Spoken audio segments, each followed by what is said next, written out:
Estamos de regreso en Directo América de France 24. Revisemos las noticias que han marcado la agenda informativa de este jueves 30 de octubre. Donald Trump y Xi Jinping llegaron a acuerdos reunidos en Corea del Sur. Estados Unidos no impondrá aranceles adicionales del 100% a los productos chinos. China, por su parte, suspenderá por un año las restricciones a la exportación de tierras raras y reforzará controles sobre el fentanilo. Rusia intensifica sus ataques contra Ucrania. La noche del miércoles lanzó más de 650 drones y 50 misiles. El presidente ucraniano Volodymyr Zelensky aseguró que la situación más difícil está en el frente de Pokrovsk, donde se concentra el mayor número de efectivos rusos. Conectamos con nuestra periodista.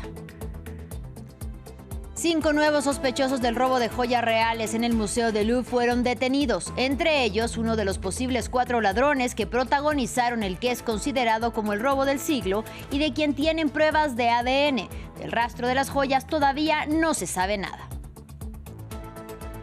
En revista de prensa tendremos una investigación que revela cláusulas impuestas por Israel a 2 grandes tecnológicos para su uso sin restricciones y un mecanismo secreto para informar sobre posibles investigaciones contra Israel. Patricio Peralta con los detalles.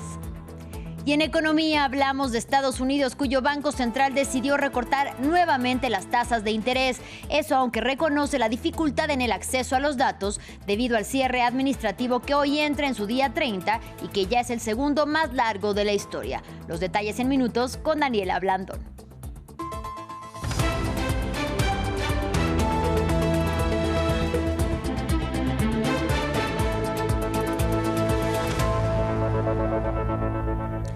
Iniciamos en Asia. La reunión entre el presidente chino Xi Jinping y su homólogo estadounidense Donald Trump se desarrolló con éxito en Corea del Sur. Ambos dirigentes afirmaron haber quedado satisfechos con las conversaciones y Trump anunció una rebaja de los aranceles, además de llegar a un acuerdo sobre las tierras raras. Un resumen del encuentro a continuación. Un apretón de manos tras 1 hora y 40 minutos de conversaciones y ninguna declaración conjunta para la primera reunión entre los líderes chino y estadounidense desde el regreso de Donald Trump a la Casa Blanca. El presidente estadounidense la calificó de gran éxito y se fraguó con un acuerdo sobre las tierras raras y una reducción de los aranceles aduaneros sobre China. Ya no hay bloqueo sobre las tierras raras. Eso va a desaparecer de nuestro vocabulario. Es un acuerdo de 1 año y luego lo ampliaremos. Trump afirmó que los aranceles a las importaciones chinas se reducirían del 57 al 47%, disminuyendo a la mitad los aranceles relacionados con el comercio de precursores del fentanilo, del 20 al 10%. El fentanilo es un tema candente para el presidente estadounidense y considera que China no controla su circulación. En cuanto a las tierras raras, Donald Trump se enfureció tras el anuncio de Beijing de una reducción de las exportaciones, minerales indispensables para la industria estadounidense. Al comienzo de la reunión, el presidente chino se mostraba optimista. Señor presidente, estoy dispuesto a seguir trabajando con usted para sentar unas bases sólidas para las relaciones entre China y Estados Unidos y crear un ambiente propicio para el desarrollo de ambos países. Los 2 líderes también abordaron la guerra en Ucrania y el presidente estadounidense aseguró que trabajarán juntos con China para intentar encontrar una solución. Sin embargo, no hablaron del asunto de Taiwán, un tema que quizás se aborde cuando Donald Trump visite China en abril, según se anunció tras esta reunión. A continuación, Xi Jinping será invitado a Estados Unidos. Minutos antes de la reunión entre los presidentes de las 2 economías más grandes del mundo, Donald Trump anunció a través de su red social Truth Social que ordenó reanudar las pruebas de armas nucleares en respuesta a las que llevan a cabo otros países. Y aunque no mencionó a qué naciones se refería, lo dicho por el republicano ocurre tras recientes maniobras de Rusia. Tenía que ver con otros. Al parecer, todos ellos eran ensayos nucleares. ¿Rusia? Tenemos más armas nucleares que nadie. No hacemos pruebas y las suspendimos hace muchos años. Pero dado que otros sí las hacen, creo que es apropiado que nosotros también las hagamos. Por su parte, Rusia reaccionó a las declaraciones del presidente Donald Trump sobre las pruebas nucleares. El portavoz del Kremlin, Dmitry Peskov, aclaró que Moscú no ha realizado ningún ensayo atómico y señaló que solo ha probado sistemas de armamento con propulsión nuclear. Sin embargo, dijo que lo que haría si Estados Unidos inicia este camino. Escuchemos. El presidente Trump mencionó en su declaración que otros países están realizando pruebas de armas nucleares. Hasta ahora no sabíamos que alguien estuviera realizando pruebas. Y si de alguna manera se refiere a las pruebas del Burevestnik, esto no es una prueba nuclear de ninguna manera. Estados Unidos es un país soberano que tiene derecho a tomar sus decisiones soberanas. Pero quiero recordar la declaración del presidente Putin, que ha repetido muchas veces: si alguien se aparta de la moratoria, Rusia actuará en consecuencia. Ahora vamos a la Franja de Gaza. Israel volvió a atacar el devastado enclave palestino este jueves, pese a haberse comprometido a reanudar el cese el fuego. Recordemos que el martes bombardeó Gaza, dejando al menos 104 personas muertas, de ellas más de 40 niños y 20 mujeres. Según Tel Aviv, se trata de ataques precisos contra lo que denominan infraestructura terrorista. Sin embargo, gazatíes afirman más bien que los bombardeos ocurrieron en Han Yunis y tanques ingresaron a la ciudad de Gaza. Por otro lado, el brazo armado de Hamás informó que entregará los cuerpos de 2 rehenes a las 16 horas local. Seguimos en Medio Oriente. Israel lanzó otra ola de bombardeos contra presuntas instalaciones del grupo chiita Hezbollah en el sur del Líbano. Los ataques ocurren después de que en la madrugada de este jueves efectivos israelíes entraran a la localidad fronteriza de Bilda y mataran a un trabajador dentro del ayuntamiento. En respuesta, el presidente libanés Joseph Aoun ordenó que el ejército haga frente a las incursiones de las tropas de Israel en el sur del país, que se han ido intensificando. Y en otro frente de guerra, Rusia intensifica sus ataques contra Ucrania. La noche del miércoles lanzó más de 650 drones y 50 misiles. El presidente ucraniano Volodymyr Zelensky alertó que es en la ciudad de Pokrovsk donde su país se enfrenta a la situación más difícil, y eso porque Rusia concentra ahí el mayor número de efectivos. Mientras que el comandante del ejército ucraniano aseguró que su prioridad es salvar la vida de los soldados que se encuentran atrapados en las líneas de fuego. Desde Kharkiv, nuestra periodista Emanuel Chas con la información. Aunque hacía más de un año que los rusos llegaron a las puertas de la ciudad de Pokrovsk, en la región de Donetsk, en los últimos días la situación se deterioró en este punto crítico del frente. Después de un año de guerra de desgaste, la logística se volvió muy complicada para la defensa ucraniana, sometida a una intensa presión rusa. Según el presidente ucraniano Volodymyr Zelensky, la relación de fuerzas es de 8-1 a favor del agresor ruso, pero a pesar de los intensos combates urbanos, las tropas ucranianas mantienen de momento sus posiciones. Así que a pesar de las declaraciones rusas, Kiev negó el cerco de la ciudad, así como el de la ciudad vecina de Mirnograd, y basándose en inteligencia de fuentes abiertas y también en las declaraciones del ejército ucraniano, hubo al menos 200 soldados rusos en el centro de Pokrovsk, y esta presencia pareció confirmada por videos que muestran hace unos días a civiles que no pudieron abandonar la ciudad y que fueron asesinados en las calles por estos soldados rusos en la zona de la estación. Del lado ruso circuló en las redes sociales imágenes de una bandera rusa que ondeó sobre el cartel de la ciudad, pero los combates continúan por este centro logístico clave de la región de Donetsk. En más información, la policía francesa detuvo a 5 personas presuntamente implicadas en el robo de joyas reales en el Museo del Louvre. El fiscal de París declaró el jueves que el grupo incluye a uno de los principales objetivos de la policía, cuyo ADN lo involucraría en el que es considerado como el robo del siglo. Sin embargo, todavía no existe rastro alguno de las joyas robadas y valuadas en más de 100 millones de dólares. En este informe tenemos las últimas novedades. 5 nuevos arrestos, entre ellos el principal sospechoso. Este jueves, la Fiscalía de París informó un nuevo avance en el caso del robo de las joyas de la corona sustraídas del museo más famoso de Francia. Puedo confirmar que estos arrestos se llevaron en virtud de una orden judicial emitida por los 2 magistrados designados para la investigación. Los hechos ocurrieron en París y sus alrededores, concretamente en el barrio de Saint-Denis. Imagino que no puede decir mucho, pero ¿tiene perfiles de los 5 detenidos? Es demasiado pronto para describirlos con detalle. Lo que sí puedo decirles es que uno de ellos era de hecho uno de los objetivos de los investigadores. Laura Bacquiu confirmó que las joyas preciosas, valuadas en más de 100 millones de dólares, no fueron recuperadas durante la operación y siguen aún desaparecidas. El miércoles, antes de estas nuevas detenciones, la fiscal también ofreció más detalles sobre la investigación en curso. No descartamos la posibilidad de que exista un grupo más grande con un cabecilla o incluso un destinatario con las joyas robadas.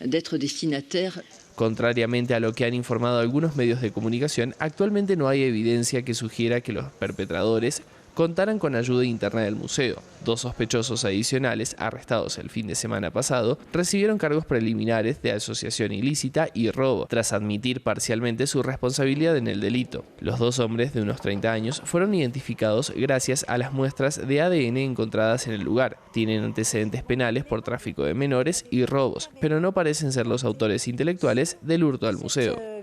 Ahora vamos a Brasil. Continúan las reacciones tras el mega operativo del martes en 2 favelas de Río de Janeiro.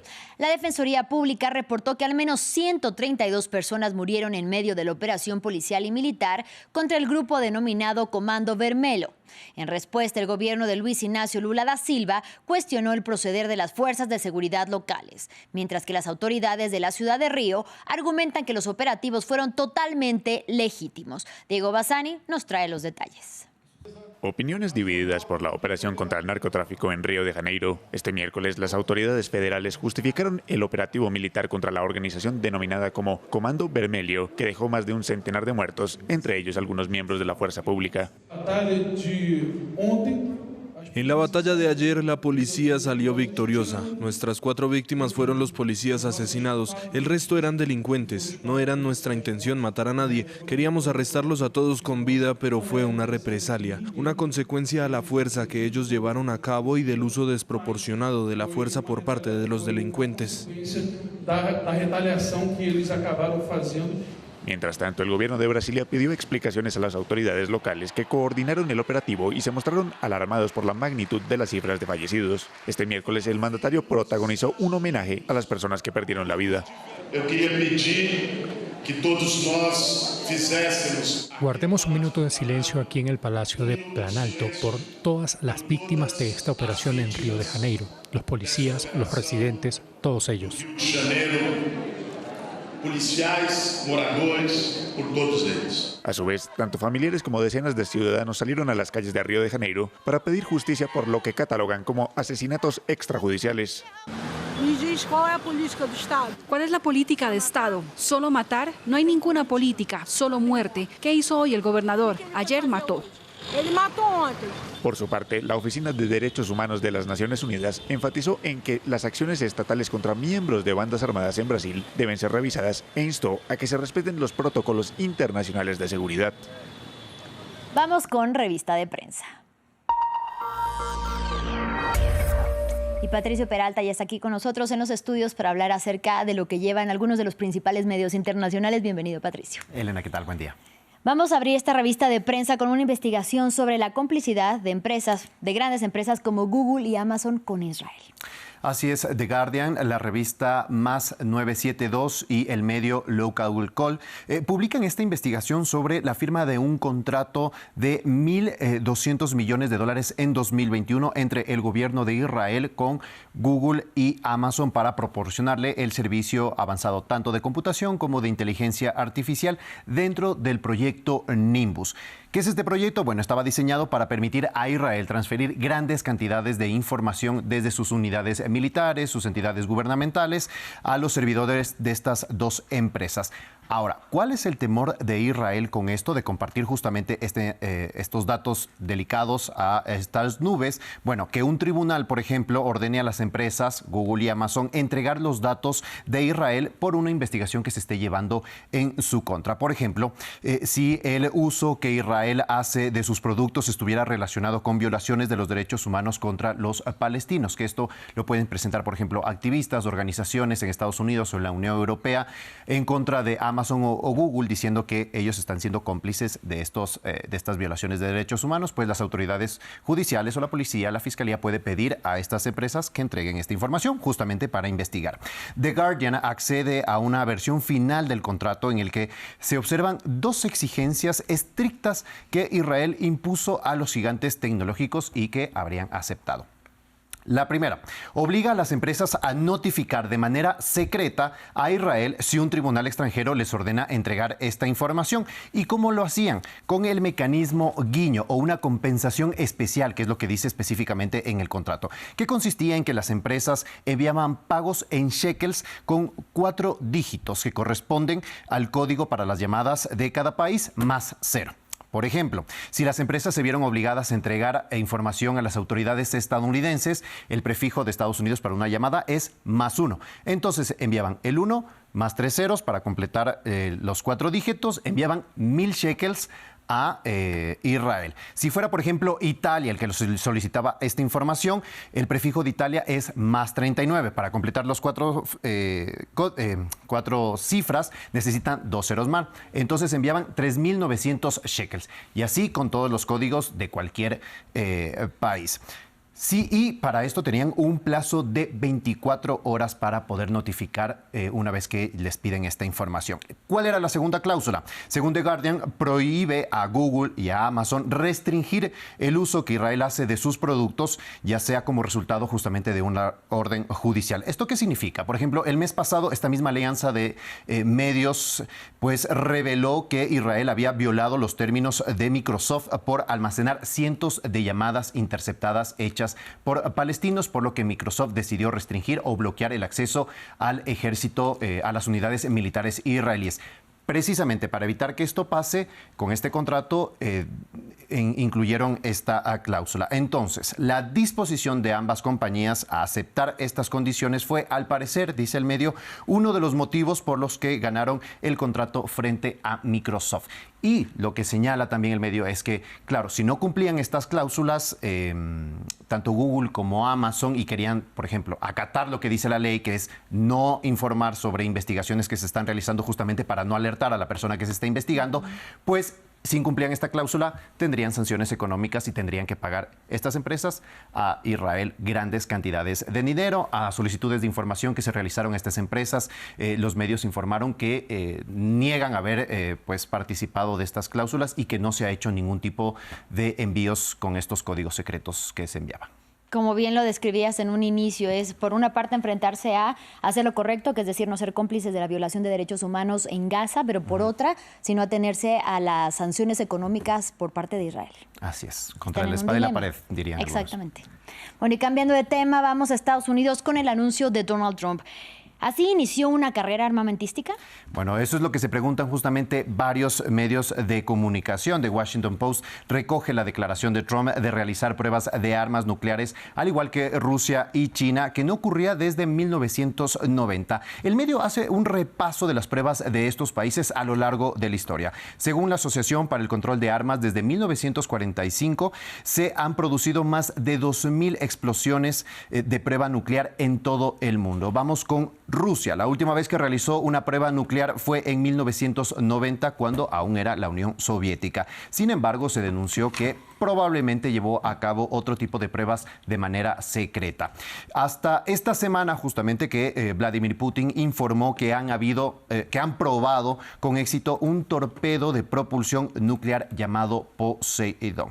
Vamos con China. La última prueba conocida fue en 1996. Sin embargo, el país ha tomado medidas para aumentar significativamente, dice el medio, sus arsenales nucleares en los últimos años. Desde Estados Unidos se estima que China supera las 1,000 ojivas nucleares para 2030. Sin embargo, el Instituto de la Paz de Estocolmo dice que tiene cerca de 600. Y esto está aún muy por detrás de las cifras que tiene Estados Unidos y Rusia, que son 3,700 ojivas Estados Unidos y 4,300 ojivas Rusia. Vamos con Estados Unidos, que ha realizado más de 1,000 pruebas nucleares entre 1945 y 1992. El medio señala que fue el único país justamente que utilizó una bomba nuclear en Hiroshima y Nagasaki, y fue George Bush en 1992 que anunció pues esta moratoria de pruebas nucleares. Un experto declaró el miércoles que Estados Unidos necesitaría al menos 36 meses de preparación para reanudar cualquier tipo de prueba, que pues Donald Trump dijo que iba a ser de inmediato. Bueno,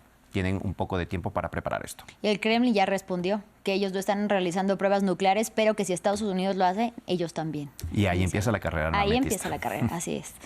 Cerramos, Patricio, esta revista de prensa en el espacio hablando acerca del cometa 3I Atlas. Así es, 3I Atlas, tecnología alienígena o un cometa. Eso también ha generado muchas especulaciones sobre este fenómeno y no dejan de crecer por lo impresionante que es, ¿no? La revista especializada sobre el espacio de la BBC cuenta lo que se sabe hasta el momento. Un telescopio espacial de la NASA descubrió en julio de este año el cometa 3I Atlas. La diferencia con otros cometas es que no orbita alrededor del Sol, es un cometa interestelar y uno de los 3 únicos que se ha visto, es decir, llegó desde fuera de nuestro sistema. Se cree que tiene 7.000 millones de años, es decir, 2 veces más antiguo que la Tierra y cualquier otro cometa que se ha registrado. Entonces, al ver que es tan sorprendente, iniciaron muchas pruebas. Entre ellas se detectó este componente que es el gas hidroxilo, una huella química del agua. Este detalle llamó mucho la atención porque se detectó este componente cuando el cometa estaba muy lejos aún del Sol. El profesor de física, Denis Bodowitz, señala que esta detección es señal de que otros sistemas planetarios comparten estos mismos químicos y que no son exclusivos de la Tierra. La NASA informó que este 30 de octubre alcanzará su punto más cercano al Sol antes de seguir su rumbo y desaparecer para siempre de nuestro sistema.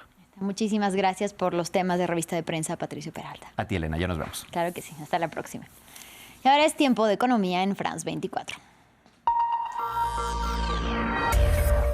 Para revisar los números ya está con nosotros Daniela Blandón. Bienvenida, Daniela. Muchas gracias, Elena. Buenos días.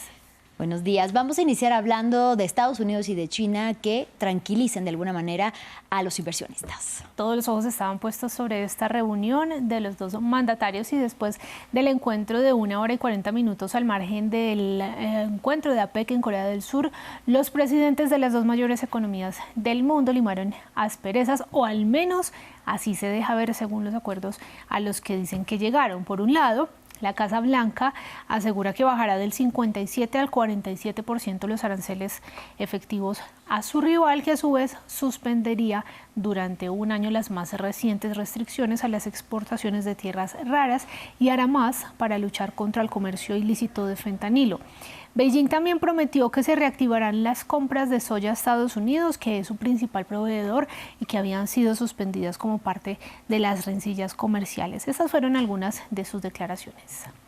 Dadas nuestras condiciones generales diversas, no estamos de acuerdo. Eso es normal para las dos economías más grandes del mundo que tengan fricciones de vez en cuando. El desarrollo de China va mano a mano con su visión de hacer Estados Unidos grandioso de nuevo. Nuestros dos países están en capacidad de ayudarse a prosperar juntos. Durante algunos años he declarado en público que China y Estados Unidos deben ser socios y amigos. Esto es lo que la historia nos ha enseñado. Estaremos teniendo algunas discusiones con el muy distinguido y muy respetado presidente de China. Creo que hemos llegado a algunos acuerdos en algunas cosas y llegaremos a otros en estos momentos. Pero el presidente Xi es un gran líder de un gran país y creo que vamos a tener una relación fantástica por un buen periodo de tiempo y es un honor tenerlo con nosotros. ¿Y qué más tenían en la agenda Donald Trump y Xi Jinping, Daniela? Muchos como para haberlos hablado durante apenas 1 hora y 40 minutos, porque además de los aranceles, la soya y las tierras raras de las que ya hablamos, Estados Unidos y China tienen muchos pendientes, como por ejemplo las restricciones de acceso a los semiconductores o el mismo TikTok. Al respecto, el secretario del Tesoro Scott Bessent ofreció algunos detalles. Dijo que Beijing ya había aprobado el acuerdo de transferencia de la aplicación de videos cortos y que prevé que el proceso avance en las próximas semanas. Recordemos que Estados Unidos quiere que China se deshaga de su inversión en TikTok, por lo menos en Estados Unidos, porque teme problemas de seguridad nacional. Y vamos a pasar a hablar de la Reserva Federal, precisamente de Estados Unidos, que volvió a reducir sus tasas de interés. Esto no fue sorprendente para el mercado. La Fed recortó los tipos de interés en 1/4 punto porcentual, tal y como se esperaba, hasta un rango de entre el 3,75% y el 4%. Donald Trump ha dicho que él quiere ver esas tasas en un 1% anual, cuando estaban por allá en la pandemia. Esto para mitigar un debilitamiento del mercado laboral. Sin embargo, la declaración posterior de política monetaria del Banco Central, esta rueda de prensa que ofrecen después, incluyó varias referencias a la falta de datos oficiales durante el cierre del gobierno federal, y el propio Jerome Powell, el presidente de la Fed, señaló que es probable que los responsables de política monetaria se vuelvan más cautelosos si se ven privados de estos nuevos informes, sobre todo los de empleo e inflación, que son los más importantes. Mis colegas y yo seguimos plenamente centrados en lograr nuestros objetivos principales, el máximo empleo y la estabilidad de precios en beneficio del pueblo estadounidense.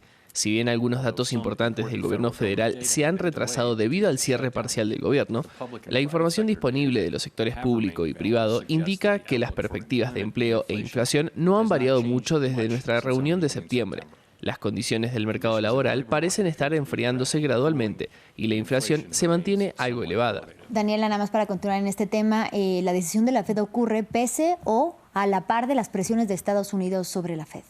Claro que sí, porque, a ver, ya sabemos que estamos en un cierre federal, que esto no es nada bueno para Estados Unidos y que además hace que la Fed, digamos que tenga algo de excusa frente al presidente Donald Trump y diga, bueno, yo puedo trabajar, pero sin datos no puedo trabajar. Entonces esto se vuelve también un círculo vicioso. Ya Donald Trump ha estado un poco más callado frente al presidente de la Fed, no se ha vuelto a pronunciar sobre su posible salida como ya lo ha hecho en semanas anteriores, pero todo esto lo que hace es empeorar el panorama. Ya cumplimos 30 días de shutdown en Estados Unidos. Los servicios de educación, cuidado infantil y nutrición para decenas de miles de niños estadounidenses comenzarían a interrumpirse inclusive este mismo sábado, como veníamos hablando con nuestra invitada, mientras los republicanos y demócratas en el Congreso no están llegando a un acuerdo para poner fin a este que vemos es el segundo cierre gubernamental más largo en la historia de Estados Unidos. El más largo fue de 35 días durante 2018, finales de 2018, comienzos del 2019, y fue durante el primer mandato del presidente Donald Trump. Pero esos no son los únicos servicios que se han visto interrumpidos. El cierre del gobierno también ha afectado a una amplia gama de programas, incluyendo subvenciones para préstamos a pequeñas empresas, investigación científica con apoyo federal y solicitudes de préstamos de Administración Federal de Vivienda, sin contar con los datos estadísticos que, como sabemos, no se están publicando. No vamos a saber si la inflación está o no en un buen nivel, y volvemos entonces a la pregunta, Elena, de cómo Donald Trump está ejerciendo presión sobre la Reserva Federal para que baje las tasas de interés, pero en este momento es muy difícil seguir con ese camino de descenso de tasas y ni siquiera tenemos datos para analizar.